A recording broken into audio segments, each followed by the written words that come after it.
What's good, y'all? It's Zylar. Happy holidays. Hope you all had a great Christmas. But it is December 26th, and it is officially time to get back to what's important, which is complaining and playing Path of Exile 2, and not necessarily in that order. I thought I would share with you guys a first-hand look, glimpse, insight, if you will, into what it's like and how corrosive Rarity can be as a stat in the game. I've already talked at length in the prior Rarity video about why it's bad for the game, how it's bad for the game, what it does to the economy. But I was thinking about it and I was like, well, I actually can just share what it has personally done to my character as I was seeking to find more and more of it because I opted to continue to engage with trade. And when thinking about it, I had realized, oh, it has completely warped what I was formerly doing on my character, what I was excited about doing on my character, what was different about my character versus a lot of the other builds, the other minion builds. So here we are. Now, this will likely be the last time I do a build guide or build update on the minion build I've been playing in this league. Just very generic SRS arsonists. But I was doing a few things that I thought were fairly different from what other people were doing, at least at the time, which was investing in mind over matter as opposed to ES as a huge defensive layer that I was depending on, which had felt very comfy. I was tanky, I hadn't really died, I used to only have like 30 deaths, I now have 65, more on that later. And I was fairly satisfied with my character and my damage output. I know storm mages have been popping up. I know there was a sniper build. Reavers are good for bossing, and now someone's trying to popularize the frost mages. But other than the storm mages, which rely on Dorianis, is a bit build restrictive. Even though I do think those look fun to play, putting on a unique chest would make it a lot harder to get the suffix stats required to enable putting a lot of rarity on your gear. As you can see, I have picked up Mahuxotl's Machination, which is pretty much the go-to rarity shield if your build is able to equip any shield at all, and is using one that isn't necessarily a unique build-defining, build-enabling shield like Svalin. If you can equip this, it's pretty much always the correct option to equip this.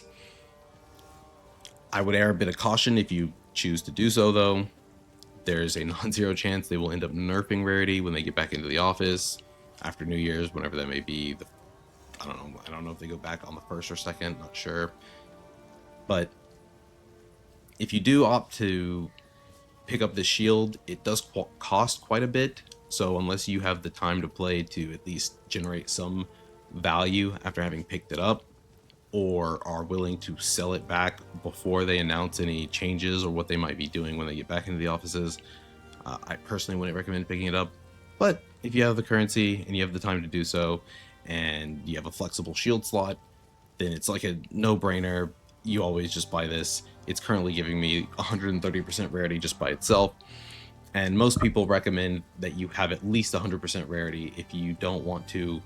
It will enable easy map sustain. You will start finding high tier rares. You will start finding like a divine orb every 1 to 10 to 20 maps.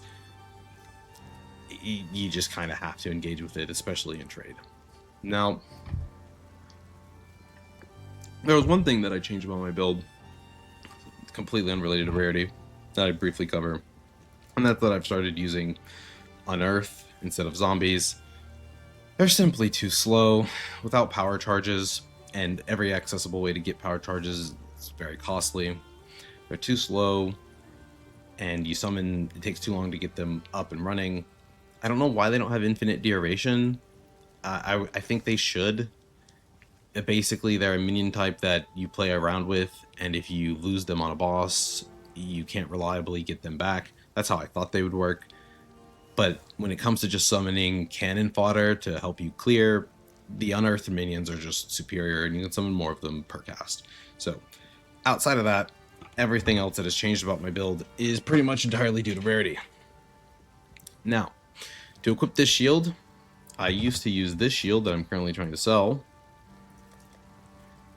which cost me a lot of life, 30% all res, 23% chaos res, and 30 int.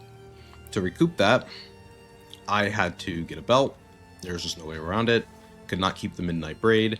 Losing 50% of damage taken recouped as mana was the first thing that really pushed me away from still investing into mana as a defensive player and using Mom. And then I still needed to recoup the suffixes that I'd lost, so I picked up this ring and got some rarity while I was at it, and finally got Vinters. And this item has always had a little bit of rarity on it, and I picked some up on some gloves as well.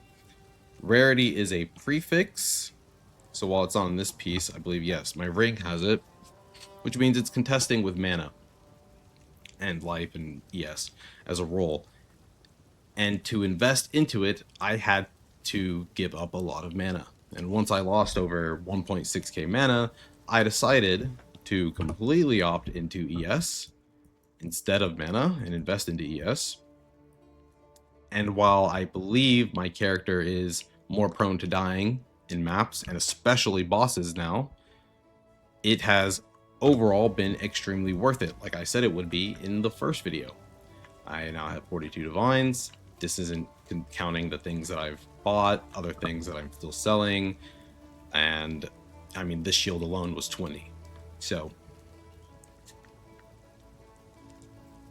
that is the complete state of the game. This gives you some kind of insight into how it warps in game. It constricts build diversity.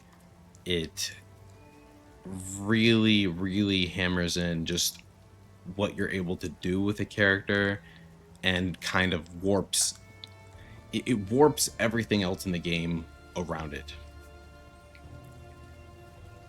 I don't know why GGG is having to relearn this lesson. It is quite unfortunate. By the time if they do change anything, by the time they do, I believe the market will still be fucked for some time at the very least. If they don't make any changes at all, I will be more or less done with Trade League. The prospect of continuing to just abuse rarity and get more currency it begs the question, for what? Like why? Like, I'm no longer playing my mind over matter variant. I'm sticking to generic arsonists instead of experimenting with any other minions because I don't see the point. I'm already 269% rarity and clearing maps. Why would I do that? I still plan to play PoE 2 for the foreseeable future, stream it, cover it. But if they don't do anything in a week's time, 2 weeks' time, I think more of my content that I start uploading will be focused around delving into SSF, and more importantly, hardcore SSF for the first time. See if I can find that enjoyable. See if I can go again if I die in hardcore. Don't know if I'll be able to do that, but it'll be fun to find out. But that will do it for this video. If you found this interesting, found this helpful, the whole bit, like, comment, subscribe, socials below, and I'll see you guys in the next one. Peace.